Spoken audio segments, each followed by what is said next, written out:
Bueno amigos de YouTube, aquí les traigo un nuevo video. Es casi seguro que este producto sea una réplica.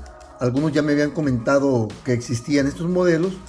Yo lo encargué en una página de eBay de Estados Unidos, pero este producto viene desde un país lejano. Tiene 4 watts, tiene una duración máxima de 2.5 horas y 2 horas para recargarse. Si alguien de ustedes sabe si realmente este producto es original, déjenme en los comentarios. Este producto yo lo compré como Open Box. Open Box es de que alguien lo compró, no le gustó y lo regresó. En el interior únicamente trae su cable. No hay ningún manual. El plástico viene bastante dañado porque, como les comento, fue regresado.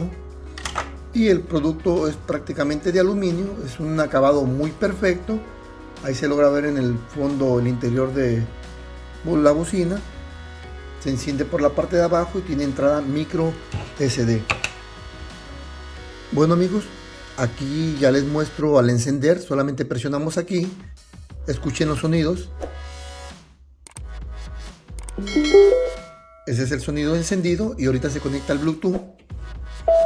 Ahí acaban de escuchar que se ha conectado al Bluetooth. Se conecta bastante rápido. Miren, ahí aparece M3, 90% de batería. M3 tal como lo dice el modelo aquí. Y ahora voy a apagarlo antes de hacer la prueba de sonido para que ustedes escuchen. Bueno, cualquier marca puede piratear incluso los sonidos de JBL. Ustedes déjenme en los comentarios qué opinan. Pero ahí acaban de escucharlo. Ahora les haré la prueba de sonido.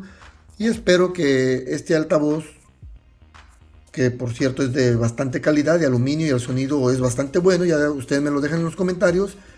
Y ahora la prueba de sonido.